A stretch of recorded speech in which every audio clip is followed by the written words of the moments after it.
बागेश्वर सरकार धीरेन्द्र कृष्ण शास्त्री अभी चर्चा का केंद्र बने हुए हैं। चर्चा का केंद्र इसीलिए क्योंकि उनके दावों पर कई सवाल उठ रहे हैं। एबीपी न्यूज लगातार आपको दिखा रहा है कि किस तरह बाबा भक्तों के बीच अलग अंदाज में उनकी समस्या को जानने और उसका समाधान निकालने का दावा करते रहे हैं। आज टीवी पर पहली बार हम वो बागेश्वर धाम आपको दिखाने जा रहे हैं जहां से धीरेन्द्र कृष्ण शास्त्री बागेश्वर सरकार बने। वहीं से हमारे साथ एबीपी न्यूज संवाददाता ब्रजेश राजपूत हमारे साथ जुड़े हुए हैं। ब्रजेश, बागेश्वर धाम जिसकी चर्चा इस वक्त हर तरफ है, जरा दिखाइए हमारे दर्शकों को तस्वीरें वहां से। देखिए शिरीन, मैं पूरी कहानी आपको समझाने की कोशिश कर रहा हूँ। ये जिस बागेश्वर धाम की बात होती है, धीरेन्द्र शास्त्री की बात होती है, वो आखिर है क्या? तो मैं अपने कैमरामैन हुमैन से कहूँगा सबसे पहले वो दिखाएं इस तरफ। ये दरअसल छतरपुर से 20 किलोमीटर दूर एक गढ़ा गांव है। ये गढ़ा गांव की पंचायत है। इस गांव का नाम है गढ़ा, जहां तकरीबन 1,500 से 2,000 की आबादी है। इस आबादी की थोड़ी बाहर का जो पहाड़ी है, इस पहाड़ी पे एक हनुमान जी माने यानी कि बालेश्वर महाराज, बालाजी भगवान जिनको हनुमान जी का रूप है, उस भगवान बालाजी का यहाँ पे मंदिर है। लोग सीढ़ियों से इस जगह से जाते हैं और आगे हनुमान जी की पहले मढ़िया थी यानी छोटा मंदिर था। अब वो मंदिर काफ़ी विस्तृत होगा, बड़ा हो गया है और लोग यहाँ लगातार आ रहे हैं पिछले कई सालों से। तो ये वो भगवान बालाजी यानी कि हनुमान जी का मंदिर है। जिन धीरेन्द्र शास्त्री यानी कि बागेश्वर धाम महाराज की बात होती है, वो बागेश्वर इसी धाम को बागेश्वर महाराज कहा जाता है। बागेश्वर धाम महाराज मतलब बालाजी महाराज यानी कि हनुमान जी। और इस मंदिर में जो धीरेन्द्र शास्त्री हैं, उनके दादा जिनको यहाँ बब्बा या सन्यासी बोला जाता था, वो यहाँ पे लंबे समय तक यहाँ के पुजारी थे। और जो धीरेन्द्र शास्त्री हैं वो यहाँ पे भगवान हनुमान के भक्त थे और भगवान हनुमान के भक्त हैं। और लोग कहते हैं कि पिछले कुछ सालों में उनको कुछ सिद्धि मिली, जिससे वो लोगों की दुख दर्द तकलीफें दूर करने लगे और खासकर भूत प्रेत वाली बाधाएं ज़्यादा। तो इसके चलते लोगों की भीड़ बढ़ गई है। आज यहाँ शनिवार का दिन है और शनिवार के दिन और मंगलवार के दिन यहाँ खासी भीड़ होती है।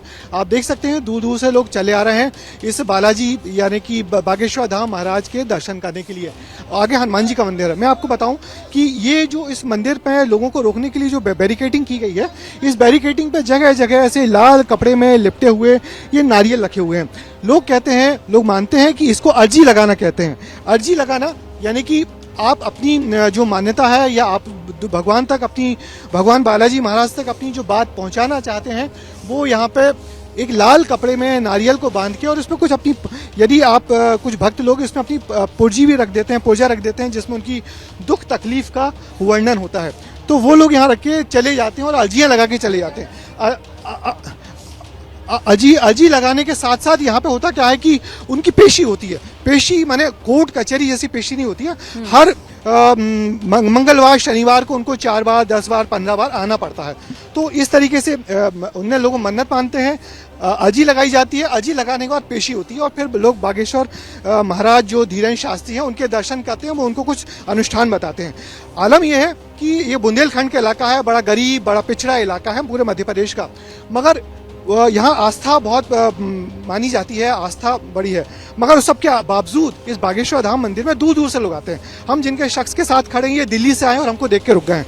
क्या नाम है आपका? मेरा नाम गोविंद दुबे है। मैं 5वीं दफ़ा यहाँ पे आ रहा हूँ। कहाँ से आए आप? मैं दिल्ली से आया हूँ, गुड़गांव से। और मैं साइंस में भी बिलीव करता हूँ और आस्था में भी बिलीव करता हूँ, because I am working in pharma division in pharma company, so I believe in both. तो यहाँ पे मैं बताना चाहता हूँ, अगर आप मुझे कुछ समय देंगे। बहुत ज़्यादा समय नहीं होगा सर। क्या है कि यहाँ पे 4-5 दिन से मैं देख रहा हूँ और कुछ समय से देख रहा हूँ महाराज जी और धाम को लेके कुछ लोग यहाँ पे पीछे पड़े हुए हैं, गलत चीज़ें बोल रहे हैं। तो यहाँ पे पहले तो मैं बोलता हूँ कि जो यहाँ पे आता है, बहुत सारे हमारे कलीग हैं जो हमें मिले यहाँ पे, धर्म भक्त मिले यहाँ पे, जो दारू मदिरा पान करते थे वो बिल्कुल छोड़ चुके हैं। जिनका घर परिवार बर्बाद हो गया था और वो ऐसे हो गए कि वो हमारे यहाँ पे मित्र भी बन गए और उनकी इतनी आस्था है, उनके बिगड़े काम बने हुए। दरअसल मैं आपको बताऊं कि जो धीरेन्द्र शास्त्री जो चर्चा में आए तो उन्होंने इस पूरे इलाके में बड़े पैमाने पे शराबखोरी चलती थी। उन्होंने आके यहाँ पे पहले शराबखोरी बंद करवाने की लोगों को प्रतिज्ञा दिलवाई, लोगों को मना किया, लोगों को प्रतिज्ञा दिलवाई, संकल्प दिलवाए, तो जिसके चलते इस पूरे इलाके में शराबखोरी बंद हुई। उसके चलते लोगों की आस्था लोगों बढ़ी। मैं आपको बताना चाहूँगा कि ये तो यहाँ मंदिर है, भगवान बालाजी का मंदिर है, मगर बालाजी के मंदिर के सामने ये जो जगह मैं आपको ले जाना चाहूँगा अपने कैमरामैन होमेंद्र के साथ, ये जगह ये जगह दरअसल वो है जहाँ पे बागेश्वर धाम या हम कहें धीरेन्द्र शास्त्री जी का ये वो मंच है, ये उनका दरबार है, जहाँ पे धीरेन्द्र शास्त्री यहाँ जब शहर में यहाँ पे मंदिर में होते हैं तो यहाँ आके बैठते हैं। आप देख सकते हैं सामने भगवान राम दरबार की फोटो लगी हुई है, हनुमान जी हैं और एक छोटा सा गदा रखा हुआ है। धीरेन्द्र शास्त्री भगवान हनुमान के उपासक हैं और वही मानते हैं कि मैं जो कुछ हूँ भगवान हनुमान की सिद्धि का दिया हुआ हूँ और उसी को लोगों तक पहुँचा रहा हूँ। तो इस जगह पे बैठते हैं और इस जगह पे पिछले कई 3-4 सालों से बैठे हैं और इसके चलते फिर धीरे धीरे उनकी प्रसिद्धि बढ़ी और प्रसिद्धि बढ़ते बढ़ते आज वो इस रूप में पहुंच गए हैं कि यहाँ आने वाले कई हजारों लोग यहाँ पे आते हैं और यहाँ पे उनके दर्शन करते हैं और फिर उनकी जो दुख तकलीफें बाधाएं, जिस तरीके प्रेत बाधाएं कहते हैं या कोई दूसरी बाधाएं होती हैं, उन बाधाओं को दूर करने की कोशिश करते हैं। तो ये वो खास जगह है कि यदि यहाँ पर धीरेन्द्र शास्त्री होते हैं तो यहाँ के लोगों को बैठते हैं। और मैं आपको दिखाना चाहूँगा वो जगह पहली बार दिखाऊंगा कैमरे के सामने, जिस जगह पे जो धीरेन्द्र शास्त्री हैं उनका वो जिस जगह पूजा पाठ करते हैं, जिस जगह पूजा पाठ करते हैं, मैं अपने कैमरा होमेन से कहूँगा कि आए यहाँ पे और देखिए ये वो जगह है, ये अंदर वो जगह है जहाँ पर धीरेन्द्र शास्त्री लोगों से मिलते हैं और ये उनका खास पूजा का स्थान है। आप देखिए पहली बार एबीपी न्यूज़ दिखा रहा है कैमरे पे उस जगह को जहाँ पर बाबा जो बागेश्वर धाम के सरकार या जिनको धीरेन्द्र शास्त्री कहते हैं, धीरेन्द्र शास्त्री की ये खास जगह है। और ये क्या है? ये पीठ है दादा गुरु की, दादा अब गुरु जी। हाँ, तो ये दरअसल वो जगह है जहाँ पे मैं आपको शुरू में बताया था कि जो बालेश्वर धाम है उस पे पुजारी, उसके जो पुजारी मुख्य पुजारी थे सन्यासी बाबा कहते थे, जो धीरेन्द्र शास्त्री के दादाजी थे। धीरेन्द्र शास्त्री के दादाजी इस जगह पे बैठ के वही काम करते थे जो आज धीरेन्द्र शास्त्री करते हैं। मगर उस समय मीडिया का इतना प्रचार नहीं हुआ था, सोशल मीडिया का इतना प्रचार नहीं हुआ था, जिसके चलते वो उनकी लोकप्रियता इतनी ख्याति इतनी बढ़ी नहीं थी। मगर अब चूंकि सोशल मीडिया का ज़माना है और पिछले 2 सालों में कोरोना के चलते लोगों ने टेलीविज़न बहुत देखा है, कथावाचक लोग बहुत बड़े हो गए हैं और लोग उनको कथावाचकों को ही संत महात्मा भगवान जाने क्या क्या मानने लगे हैं। मगर तो उसी दरमियान जो सारे साधु संत बैरागी कथावाचक शुरू हुए हैं तो उसमें एक बड़ा नाम धीरेन्द्र शास्त्री का उभरा है और धीरेन्द्र शास्त्री इस जगह बैठते हैं और उनके दादाजी की ये गादी है। दादाजी के बाद उन्होंने अब ये काम खुद संभाला है। उनकी उम्र ज़्यादा नहीं है, सिर्फ 26 साल के हैं।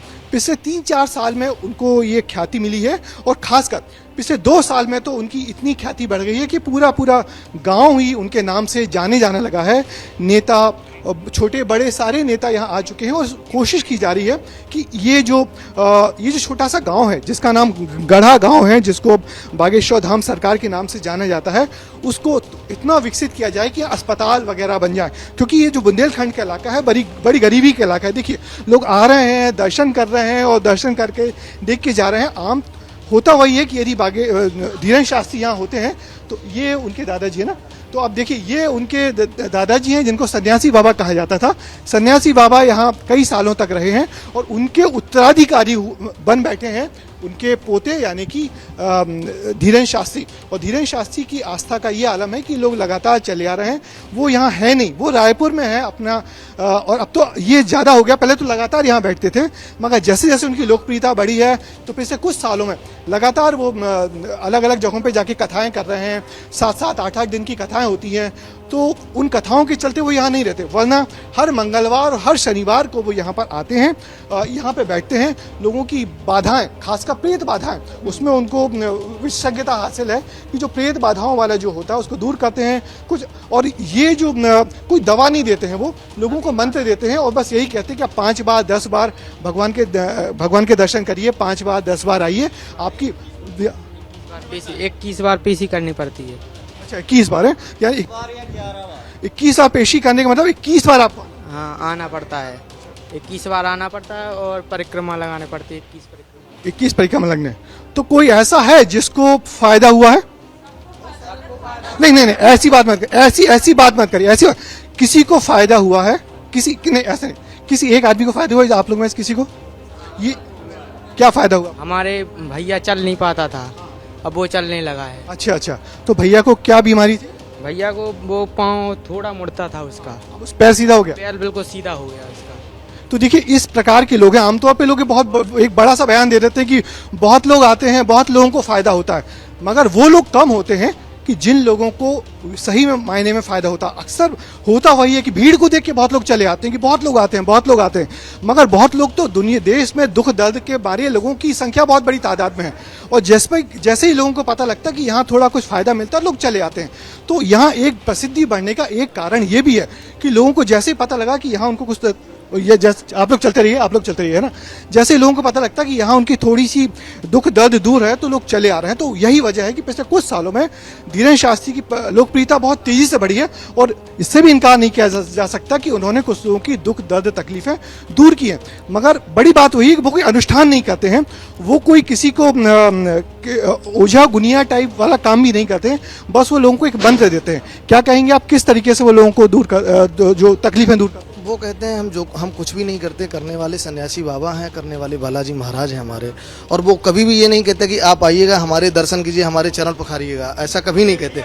वो कहते हैं आप आइएगा, श्रद्धा के साथ आइए, किसी एक दरबार से जुड़ो, चाहे आप बालाजी से जुड़ जाइएगा, चाहे आप बिहारी जी से जुड़ जाइएगा, लेकिन जहाँ पे आप बिहारी जी की पूजा भी करते हैं? हाँ जी बिल्कुल करता हूँ मैं, सनातन माने वो बाबा कहते हैं, वो बाबा जी कहते हैं। वो कभी ये नहीं कहते कि हम बालाजी जी सब कुछ है, यहाँ पे रहना है, यहीं पे रहो। आपकी श्रद्धा है, जहाँ पे आपको रहना है, लेकिन जुड़िएगा तन मन धन से, जिस तरह से आपको जुड़ना है आस्था के साथ जुड़िएगा। ऐसा नहीं है कि आप एक बार यहाँ से जुड़े वहाँ जुड़े, लेकिन जहाँ के मान लो किसी धाम के कुछ नियम कानून होते हैं, वहाँ के देवता के कुछ। तो यहाँ के नियम कायदे कानून क्या है? सबसे बड़ा ये है कि अगर आप यहाँ पे आ रहे हैं और अर्जी लगा रहे हैं बाहर, जैसे कि आप अर्जी लगा रहे हैं मतलब कि नारियल लाल कपड़े में लपेट के? तरह के नारियल हैं कि अगर कोई आता है कि जिसको प्रेत बाधा है तो वो काले कलर का नारियल बांधता है। अच्छा, प्रेत बाधा वाले काले कलर का बांधे। और लाल वाला क्या है कि आपको और सारी सामाजिक समस्याएं जो भी हैं उनसे रिलेटेड आपके घर पर। और व्यक्तिगत बाधाओं के लिए? अब शादी संबंध के लिए पीला वाला है, लोग कहते हैं कि यहाँ पे अर्जी लगाते हैं पीले वाले में बांधना है, और व्यक्तिगत जो है वो लाल वाला है, उसी में सब कुछ। प्रेत बाधा के लिए काला वाला है। तो ये सारी चीज़ें हैं। उसके बाद यहाँ पे जब आप स्टार्ट करते हैं, या तो मंगलवार आइएगा या आप शनिवार आइएगा। मान्यता ये है कि 21 मंगलवार या 21 शनिवार आपको आना है। इन बिटवीन आपको लहसुन प्याज भी छोड़ना पड़ेगा, बिल्कुल सात्विक बनना पड़ेगा, साथ में मदिरा पान भी छोड़ना पड़ेगा, ऐसा ये माना जाता है। और जो यहाँ पे आते हैं मन से, उनकी हर कामना पूरी होती है।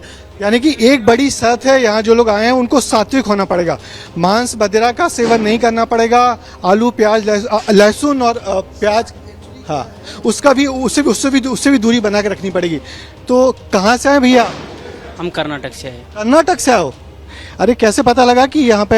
ऐसे देखते देखते हम जुड़ गए, ऐसे भक्ति से आ गए। तो पहली बार आए हो या और पहली बार? नहीं, मैं पहली बार आया हूँ।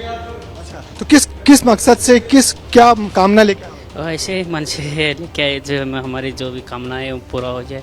अब देखिए ये प्रचार है और ये बाबा की ताकत है और मीडिया की ताकत है कि ये बुंदेलखंड का बहुत छोटा सा गांव है गढ़ा, और यहाँ एक कर्नाटक से आए हुए हैं। तो पिछले कुछ सालों में यहाँ आने वालों की संख्या लगातार बढ़ी है, तादाद बहुत बड़ी है, और जिसके चलते जो बागेश्वर धाम या हम जिसको धीरेन्द्र शास्त्री कहें, उनकी लोकप्रियता बढ़ी है। और ये वो आज यदि रायपुर में नहीं होते तो धीरेन्द्र शास्त्री यहाँ पे बैठे होते और लोगों को दर्शन दे रहे होते, लोगों की दुख दर्द दूर कर रहे होते। तो मैंने कोशिश की आपको बताने की कि जो बाबा बागेश्वर धाम क्या है, धीरेन्द्र शास्त्री क्या है, और उनके लोग उनके बारे में क्या सोचते हैं। जी ठीक है ब्रजेश, आप रहिए हमारे साथ। तो पहली बार टीवी पर ब्रजेश के जरिए आपने देखा वो धाम जहां से धीरेन्द्र कृष्ण शास्त्री, जो कि अब बागेश्वर सरकार के नाम से भी जाने जाते हैं, और देखा आपने कि कितनी आस्था लोगों के अंदर उनके प्रति है, और इसी को लेकर कई तरह के सवाल भी उठ रहे हैं। जैसे ही घड़ी का काटा दोपहर 2:30 पे आए, बबीता जी का दिल सास बहू साजिश के लिए मचल जाए। और ये है इनकी बहू, पूरे दिन ऑफिस की टेंशन हो जाए गॉन जब ये करें अपना फेवरेट शो फ्री टाइम पे ऑन। इनकी तरह आप भी देखिए अपना फेवरेट शो अपने टाइम पर, और डाउनलोड कीजिए एबीपी लाइव ऐप अपने स्मार्ट टीवी पर।